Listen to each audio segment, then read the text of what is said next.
दोस्तों नमस्कार, मैं रमन शर्मा। चुनाव आयोग जो शक के घेरे में है, संदेह के घेरे में है, आरोप उसके ऊपर लग रहे हैं, वो भारतीय जनता पार्टी के लिए हमेशा काम करता हुआ दिखाई दे रहा है और आज भी वही कर रहा है। अब एक नई स्कीम लेके आया है चुनाव आयोग, स्पेशल इंटेंसिव रिवीजन SIR। इसमें 1997 से 2004 के बीच पैदा हुए लोगों को अपने माता पिता की पूरी जानकारी देनी पड़ेगी। मेरी उम्र 60 साल है, मेरे पास मेरे माता पिता की कोई जानकारी नहीं है। ऐसे ही 1997 में जो बालक पैदा हुआ, मेरा बेटा 97 में पैदा हुआ, तो उसे वो जानकारी देनी पड़ेगी और मैं जीवित हूँ इसलिए मैं वो जानकारी दे पाऊँगा, और मेरी पत्नी भी जीवित हैं तो वो भी वो जानकारी दे पाएंगे। जो जीवित नहीं हैं उनके प्रमाण पत्र वो वोटर कहाँ से लेके आएगा, ये एक समस्या का विषय है। दूसरी बात,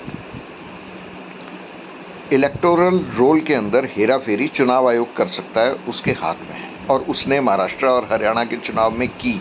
ये धीरे धीरे स्थापित होता जा रहा है। महाराष्ट्र में तो लगभग स्थापित हो चुका है, और इसीलिए बिहार और बंगाल के चुनावों में ये SIR स्कीम लाके मतदाताओं को तकलीफ में डालने का काम शुरू हो चुका है। अब ये प्रक्रिया जब शुरू होगी और चुनाव के पास 15 दिन 20 दिन का समय वोटर को मिलेगा वो शामिल करने का, तो उसके लिए तकलीफ हो जाएगी, उसको मिलेगा नहीं तो वो वोट नहीं डाल पाएगा। और ये सभी उन वोटरों के साथ होता है जो भाजपा विरोधी होते हैं।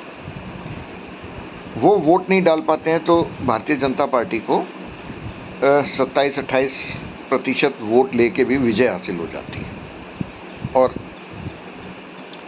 विपक्ष जिसके साथ बहुमत होता है वो फिर भी नहीं जीत पाता। अब होना क्या चाहिए और चुनाव आयोग क्या करेगा नहीं? जो अभी मतदाता सूची में है उनकी वेरिफिकेशन क्यों नहीं हो रही है? क्योंकि जो फर्जी तरीके से मतदाता सूची में आ गए, महाराष्ट्र की मतदाता सूची में बिहार के लोगों का नाम या हरियाणा के लोगों का नाम या राजस्थान उत्तर प्रदेश के लोगों का नाम होना, बहुतायत में होना,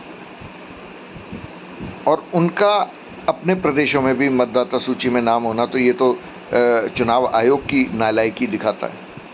इसका मतलब है कि चुनाव आयोग बिना किसी वेरिफिकेशन के उनको मतदाता 2 जगह बना देता है। ये तो धोखा है, ये गैर कानूनी है, ये अपराध है, और इसके ऊपर चुनाव आयोग कोई कार्रवाई नहीं करता, क्योंकि वो फर्जी मतदाता जो हैं वो भाजपा समर्थित है। अब इसके ऊपर शोर मचना शुरू हुआ है, और ये लोकतंत्र के लिए बहुत अच्छा है कि इसे अभी समय रहते सुप्रीम कोर्ट के सामने रख के और चुनाव आयोग को दोषी करार करवाया जाए।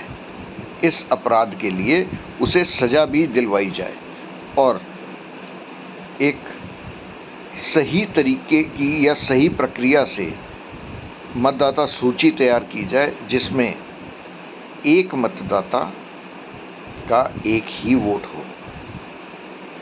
उससे हो सकता है नरेंद्र मोदी चुनाव हार जाएं, लेकिन भारत चुनाव जीत जाएगा। धन्यवाद, नमस्कार।